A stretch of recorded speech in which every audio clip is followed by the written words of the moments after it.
Class 12th maths NCERT book part second है, अध्याय 11 और अध्याय 11 में है त्रिविम ज्यामिति 11.2 देख रहे हैं। 11 पहला सवाल था उसका, 3 रेखाएं दे रखी थी, उन रेखाओं के डायरेक्शन कोसाइन दे रखे थे हमें जी। हमें बताना था कि ये परस्पर लंबवत है।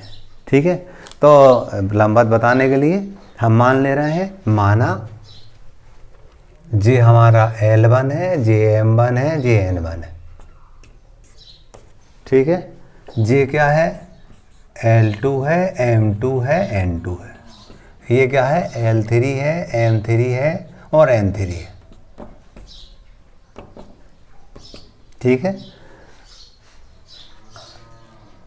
ये दोनों रेखाएं लंबवत होंगी। लंबवत की शर्त होती है L1 इंटू L2 धन M1 इंटू M2 धन N1 इंटू N2 बराबर 0।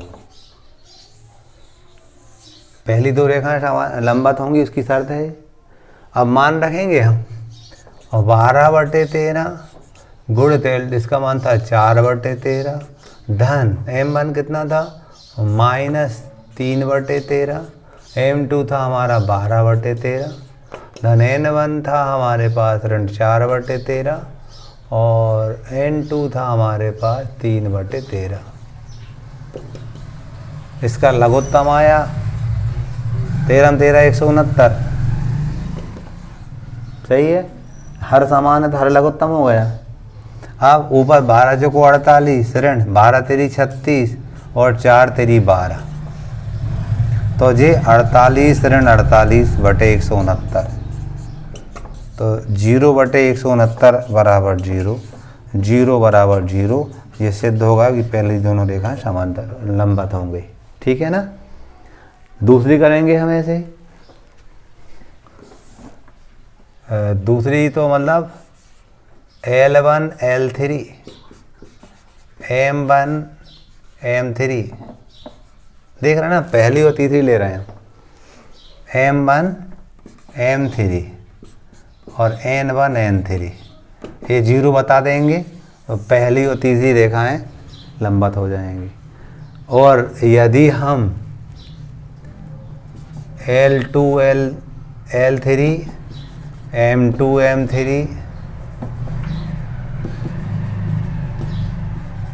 और N2 N3 इसको बता देंगे हम 0, तो दूसरी और तीसरी परस्पर लंबवत हो जाएंगी। ठीक है, बस वैल्यू पुट कर देंगे। L1 का मान क्या था, 12/13, L3 का क्या था 3/13, M1 का मान क्या था हमारे पास ऋण 3/13, M3 का था ऋण 4/13, N1 का मान क्या था ऋण 4/13, N3 का मान था 12/13।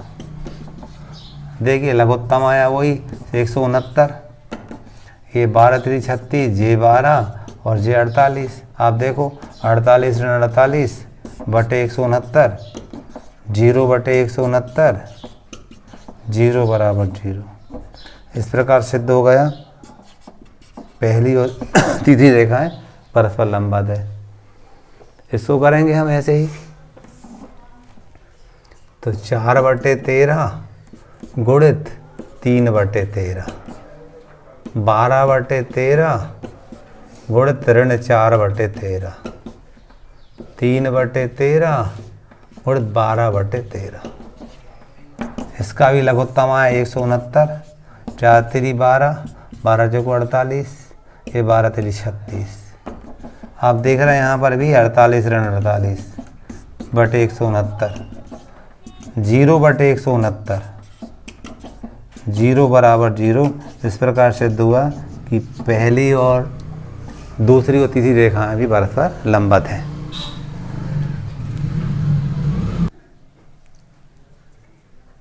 क्वेश्चन नंबर 2 था हमारा, बताना था ये 2 बिंदुओं से होकर जाने वाली रेखा इन 2 बिंदुओं से होकर जाने वाली रेखा पर लंब है।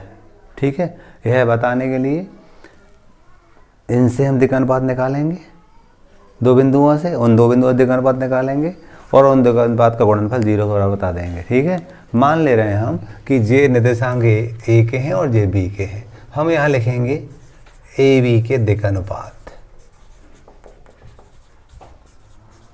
दिक् अनुपात निकालना हमें सूत्र मालूम था, x2 minus x1 y2 minus y1 z2 minus z1, ये दिक् अनुपात निकालने का सूत्र था।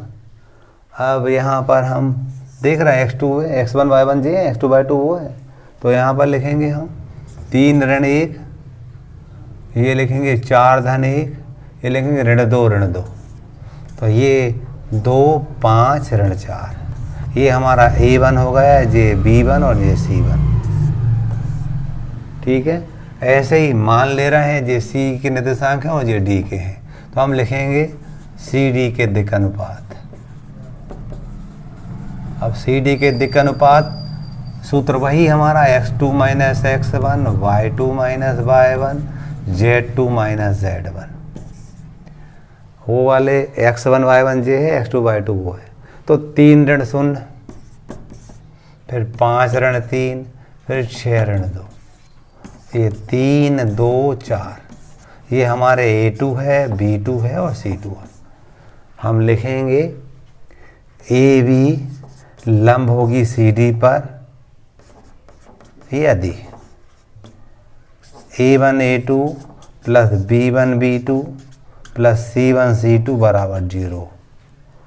ठीक है, करने जा रहे थे हम, जिसका मान 2 था, 2 गुणित 3 धन 5 गुणित 2 धन ऋण 4, ऋण वाली संख्या कोष्टक में लिखते थे हम, ऋण 4 गुणित 4,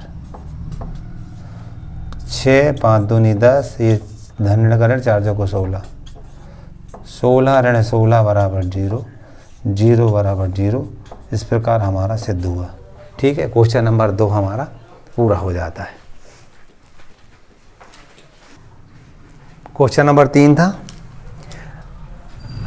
इन बिंदुओं से जाने वाली रेखा इन बिंदुओं से जाने वाली रेखा के समानांतर है। हम क्या करेंगे, सबसे पहले इन दो बिंदुओं के दिक् अनुपात निकालेंगे, उनके दिक् अनुपात निकालेंगे और हम इन दिक् अनुपात के माध्यम से बताएंगे A1 बटे A2 बराबर B1 बटे B2 बराबर C1 बटे C2। यदि ये वाली कंडीशन सेटिस्फाई हो जाती है तो दिए हुए बिंदु दिए हुए बिंदुओं से जाने वाली रेखा एक दूसरे के समानांतर है। ठीक है, तो हम इसको A माने हैं, इसको हमने B माने, हम लिखेंगे यहाँ AB के दिक् अनुपात, AB के दिक् अनुपात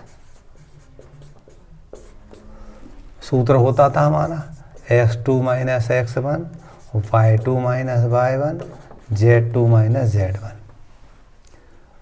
हम जानते हैं ये वाले निर्देशांक हमारे x1 y1 z1, ये x2 y2 z2 है, तो यहाँ 2 ऋण 4, ये 3 ऋण 7 और 4 ऋण 8, ऋण 2 ऋण 4 और ऋण 4, ये हमारा A1 है, ये B1 है और ये C1 है। इसी टाइप से इधर मान लिया हमने कि C है, ये D है, CD के दिक् अनुपात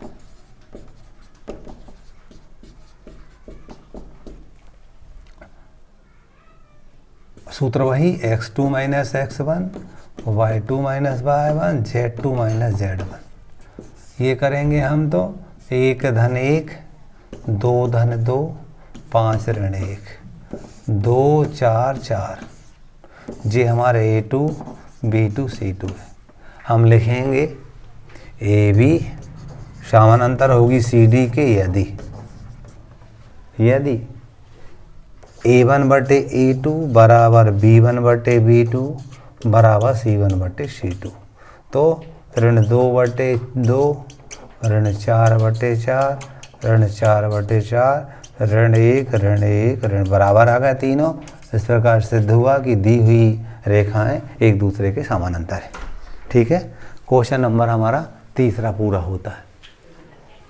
क्वेश्चन नंबर चौथा था, 1 2 3 बिंदु 1 2 3 से गुजरने वाले और सदिश इतने के समांतर समीकरण ज्ञात करना हमें।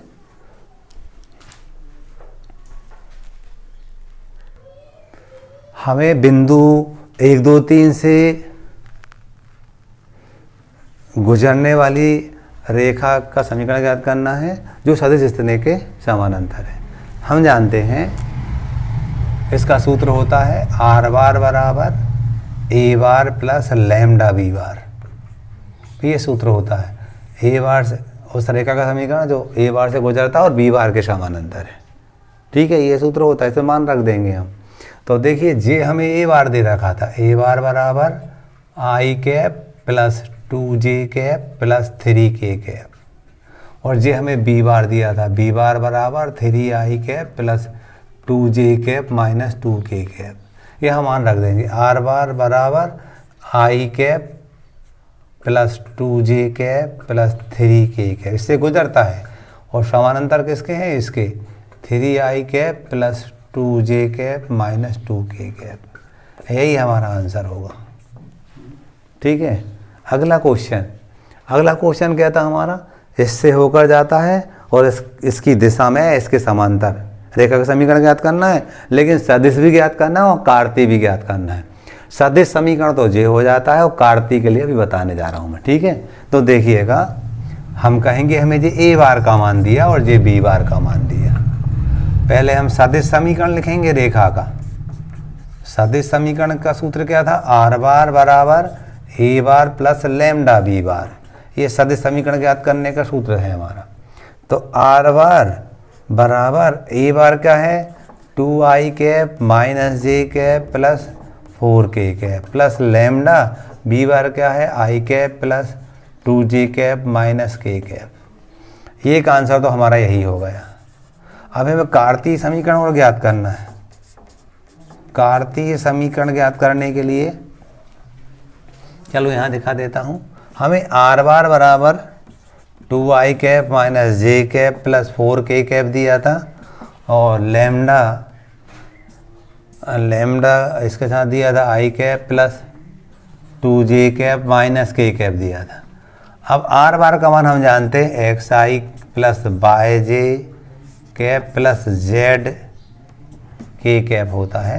इधर पर आई वाले गुणांकों को साथ लिख रहा है, क्या लिखेंगे हम, 2 प्लस लैम्डा आई लिख सकते हैं। यहाँ -1 प्लस 2 लैम्डा जे। क्लियर, आई वाले को साथ लिख दिया, जे वाले को साथ लिख दिया, के वाले को के वाले में लिखेंगे तो 4 plus minus lambda, 4 minus lambda के। कोई दिक्कत तो नहीं। इस तरफ क्या किया हमने, इधर तो आर का मान रख दिया xi yj z के, इधर क्या किया हमने, ये 2i था और ये लैम्डा आई था, इसमें से मैंने i का मान लिया था, 2 प्लस लैम्डा बचेगा। सही है, ऐसे तीनों पदों में किया है मैंने। अब दोनों पक्षों से i कैप j कैप बा k कैप के गुणांकों की तुलना करने पर, तुलना करेंगे, देखिएगा इधर 2 धन लैम्डा बराबर x आएगा, मिलेगा। इधर जे करेंगे तो -1 प्लस 2 लैम्डा बराबर y, इसमें करेंगे तो 4 माइनस लैम्डा बराबर z। ठीक है, यहाँ लैम्डा बराबर x माइनस 2,